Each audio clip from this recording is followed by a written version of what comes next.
na natin ang pagtaas ng prompter. Simulan na ang tanungan. Ang unang sasagot ay sina Pepe at Angel. Kayo magkalaban. Pepe, are you ready? Ready! Ready. Angel, ready? I was born ready. Lady Gaga. Kaya naman. Okay. Sa masakan, ito pang karaniwan itong nababanggit lagi. Hindi ko alam kung anong date to pinamimigay. Pero lalong-lalo na nung kaputukan ng pandemic, 'di ba? Ito yung panahon ng bigayan ng ayuda. Yes. 'Di ba? Tapos pumaimbulong sa ating kaalaman yung sinasabing 4Ps. 4 piece. Diba? Ang daming 4 piece. pumipila dyan sa 4Ps para makakuha ng ayuda mula sa gobyerno. Ang tanong, Vice, sorry, wait lang wait lang. Teka lang, Wait bakit? lang. Sorry. Gusto ko lang i-acknowledge si Angel. Napakaganda mo, Angel. oh my God. Pero buyag, pero usog po. Parang hindi ka Hindi ako nasasagot dahil mag-arty-artihan ka na. Oo, magaganda-gandaan na lang ako. Kuya Pe, go na. Oh.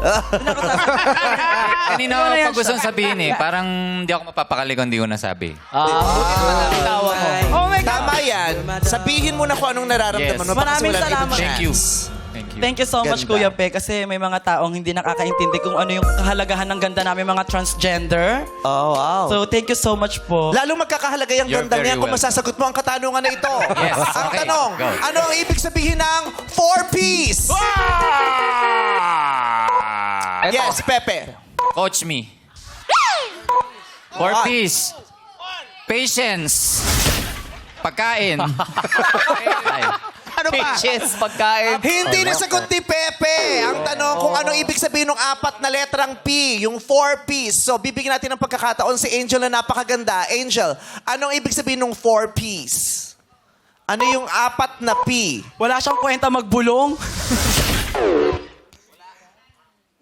Ano? Wala na rin silang chance. Hindi, kasi... Ubus na ang oras. Para equal lang muna, Meme. Pagbibigyan ko si Kuya Pe kasi Pagbibigyan. sinabihan niya ako maganda kanina. Okay. Ay, Pero salamat. gayon pa man, wala nakakuha ng punto, pero bibigay namin ng tamang sagot. Yung 4Ps, ito po yung pagbibigay ng conditional cash transfer sa mahihirap na sambahayan sa maximum na panahon na 7 taon. 7 taon silang makakatanggap ng 4Ps? Yes. Wow. Meron. Oo, syempre dapat silang bigyan hanggat di sila binibigyan ng trabaho. Upang mapabuti ang kalusugan, nutrisyon at edukasyon na aspeto ng kanilang buhay. Okay, ano bang ibig sabihin ng 4Ps? Ito ay... Pamasahe. ang ibig sabihin ng 4Ps ay... 4-piece chicken. Pampalubag loob sa pobreng Pilipino. Hindi nga. Di. Ginagamit yan ng mga ilang politiko para masabi tinutulungan nila. Pampalubag loob sa mga pobreng Totoo yun? Pilipino. Totoo? Hindi. Hindi. Ang tamang sagot ay... Ang ibig sabihin niya, kasi ang ano ibig sabihin ng Ang 4Ps? ibig sabihin ng 4 piece ay 4 na kapayapaan. 4 piece. Yes. Hindi pwede isa lang? Hindi pwede. Dapat kailangan 4 ang inihiling kapag Pwede. gulo. Kasi mas sobrang gulo, kailangan 4. Actually, hindi lang ng gobyerno nagbibigay ng 4Ps. Ano pa? Ang mga breadwinners nagbibigay din ng 4Ps sa kanilang pamilya. Kaya ang ibig sabihin ng 4Ps ay... pera para sa pamilyang palahingi. Hindi yun! Pera lang. Aminin mo, may mga kamag-anak tayong kala mo talagang laging di ba? Eligible for 4Ps kung makakatok lagi, di ba? Pera para sa pamilyang palahingi. 4Ps.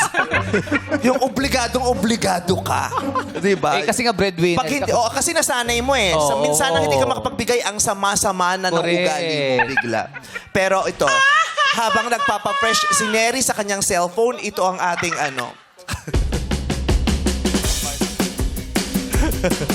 ang 4Ps, dapat alam mo to. Ang 4Ps ay pambayad sa phone ni Pepe. Kasama ka pala doon sa 4 May ano dapat Hindi. pala yung Pepe. Ang 4Ps, ito talaga totoo na to. Pantawid Pamilyang Pilipino Program. Yun, ang 4 Pantawid pamilyang Alam mo pala, magaling Diba? tayo. Narinig na natin yan lagi, yung 4Ps, di ba? Yes.